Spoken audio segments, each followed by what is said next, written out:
Praise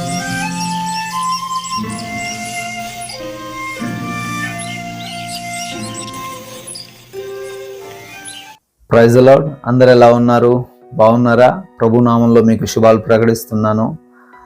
నిన్నటి రోజంతా కూడా బాగా న్యూ ఇయర్ సెలబ్రేషన్స్ బహుశా చేసి ఉండొచ్చు. మళ్ళా 2వ తారీఖులోకి వచ్చాం. జనవరి 2వ తారీఖు 2025లో మళ్ళీ యథావిధిగా మన పనులు మనం చేసుకుంటూ ఉండాలా.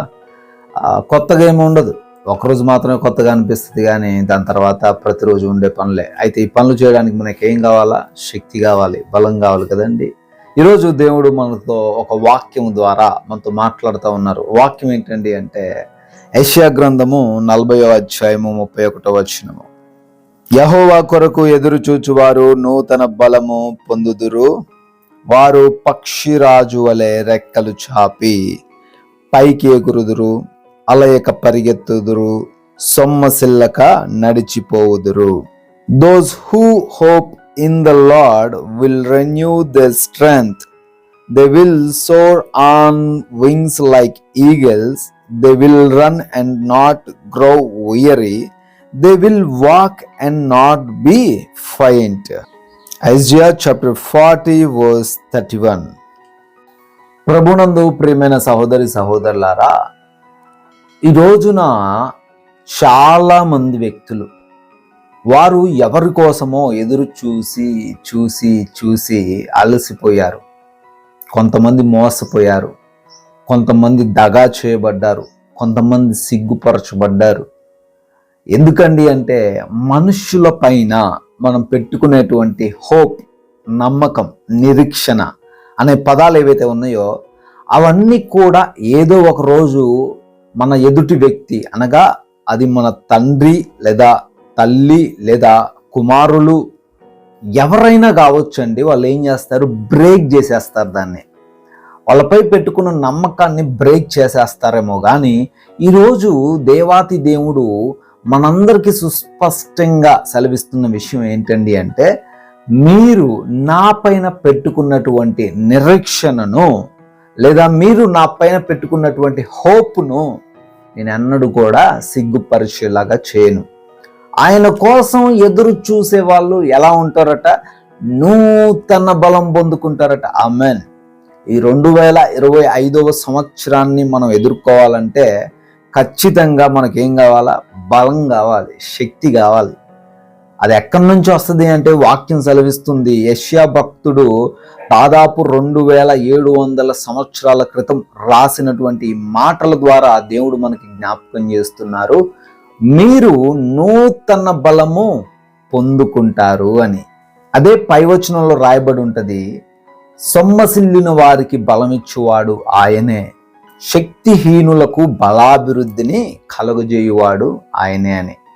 ఈ రోజున నువ్వు శక్తిహీనతతో, బలహీనతతో, అనారోగ్యముతో, శోధనలో లేదా నీ సమస్యను ఎదుర్కోలేనటువంటి పరిస్థితుల్లో నువ్వు ఉన్నట్లయితే నువ్వు ఎదురు చూడాల్సింది ఒక డాక్టర్ కోసం కాదు, నువ్వు ఎదురు చూడాల్సింది నీ యొక్క తల్లిదండ్రుల కోసం కాదు, నువ్వు ఎదురు చూడాల్సింది బ్యాంకులో నుంచి వచ్చే లోన్ కోసం కాదు.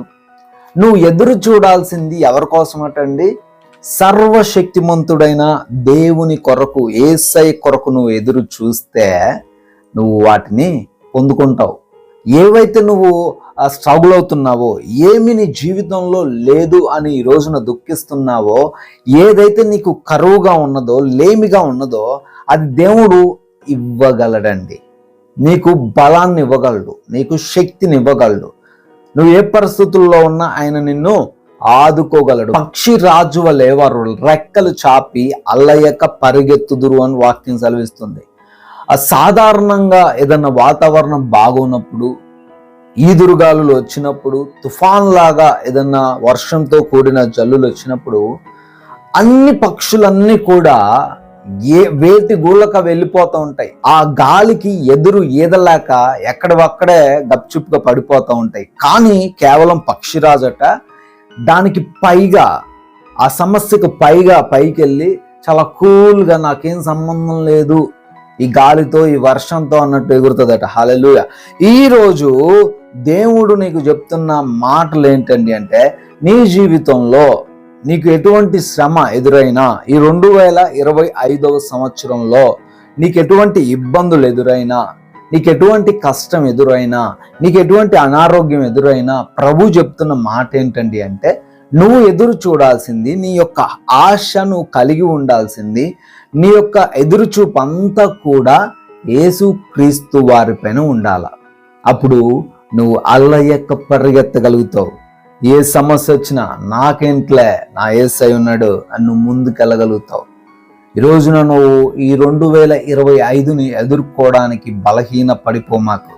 అయ్యో, నా ముందు ఎన్నో సమస్యలు ఉన్నాయి కదా, నా ముందు ఎన్నో అప్పులు కట్టాల్సిన పరిస్థితి ఉంది కదా, లేదా నా పిల్లల బాధ్యత ఉంది, వివాహం చేయాల్సిన సమయం ఉంది కదా, పిల్లల్ని చదివించుకోవాలి కదా, ఇన్ని సమస్యలను, ఇన్ని ఇబ్బందులను నేను ఒక్క వ్యక్తినే ఈదగలనా, బయటికి రాగలనా అని నువ్వు ఆలోచిస్తున్నావేమో. దేవుడు చెప్తున్నాడు, నీతోనే మాట్లాడుతున్నాడమ్మా. దేవుడు ఏమంటున్నాడంటే, ఆయన కొరకు నువ్వు ఎదురు చూసినట్లయితే ఆయనే నీకు ఏ రోజుకు కావాల్సిన బలం ఆ రోజుకి ఇస్తాడు, ఏ రోజుకి కావాల్సిన జ్ఞానం ఆ రోజుకి ఇస్తాడు, ఏ రోజుకి కావాల్సిన ఆహారం ఆ రోజుకి ఇస్తాడు. నువ్వు కంగారు పడాల్సిన అవసరం లే, భయపడాల్సిన అవసరం లే. నీకు దేవుడు ఉన్నాడు, ప్రభువైన యేసుక్రీస్తు వారు నీకు తోడుగా ఉన్నారు. కనుక నీవు ఆయన కోసం ఎదురు చూడు.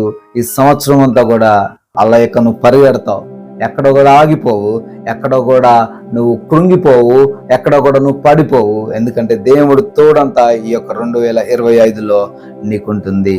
దేవుడు ఈ మాటలు దీవించిన గాక. ప్రార్థించుకుందాం. పరిశుద్ధుడు అయిన దేవా, స్తోత్రాలు. జీవము కలిగిన మా ప్రియ పరలోకపు తండ్రి, వందనాలు. అవును తండ్రి, వాక్యం ద్వారా సెలవిచ్చారు, అలయక పరిగెత్తుదురు, సొమ్మసిల్లక తండ్రి పరిగెత్తుదురు అని వాక్యం ద్వారా సెలవిస్తున్నారు. అవునయ్యా, ఎవరైతే మీ పైన నమ్మకం కలిగి ఉన్నారో, హోప్ కలిగి ఉన్నారో, వారి జీవితంలో గొప్ప కార్యాలు తండ్రి ఈ సంవత్సరం ముందు జరిగించండి నాయన. ప్రభువా, వారు అలసిపోయిన స్థితిలో ఉన్నారేమో, మేము ఈ రోజులను ఎదుర్కొనగలమా, ఎదుర్కోలేమా అనే సందేహంతో ఒకవేళ ఉన్నారేమో, అయా ఆలోచనను తీసివేసి బిడ్డలకు తండ్రి మీరున్నారనే నమ్మికను కలగచేయమని అడుగుతున్నాం. మీ వైపు చూసే జ్ఞానమును వారికి దయచేయమని అడుగుతున్నాం. ప్రతి బిడ్డకు ఈ 2025 సంవత్సరం అంతను కూడా మీరు తోడై ఉండండి. ఈ ప్రార్థనలో, ఈ సమయంలో ఏకీభవిస్తున్న ప్రతి ఒక్కరిని బట్టి కూడా పేరు పేరున అడుగుతూ ప్రార్థిస్తున్నామయ్యా. ఈ రోజున మాకు సహాయము దయచేయండి. మా రాకపోకలన్నిటిని కూడా దీవించండి, క్షేమకరంగా మార్చండి. మా ప్రతి పనిని కూడా ఆశీర్వదించండి ప్రభువా. ఈ రోజున ముఖ్యంగా మీ నామాన్ని మహిమపరిచే విధంగా, మీ నామాన్ని గణపరిచే విధంగా ఉండే కృప మా అందరికీ మీరే దయచేయమని, మీరే మా అందరి ద్వారా మహిమ, ఘనత, ప్రభావాలు పొందుకోమని జీవం కలిగిన యేసుక్రీస్తు వారి నామములో ఈ ప్రార్థనను అడిగి వేడుకుంటున్నాం తండ్రి. ఆమెన్. ఈ యొక్క అనుదినం అందించబడుతున్న వాగ్దానాల చేత మీరు బలపరచబడుతున్నారని మేము విశ్వసిస్తున్నాం. ఈ మాటలను, ఈ యొక్క వాగ్దానమును కొంతమందికైనా షేర్ చేయండి. మీరు కూడా దేవుని యొక్క రాజ్య సువార్తలో పాలి భాగస్తులు అవ్వండి. దేవుడు మిమ్మల్ని దీవించును గాక. May God bless you.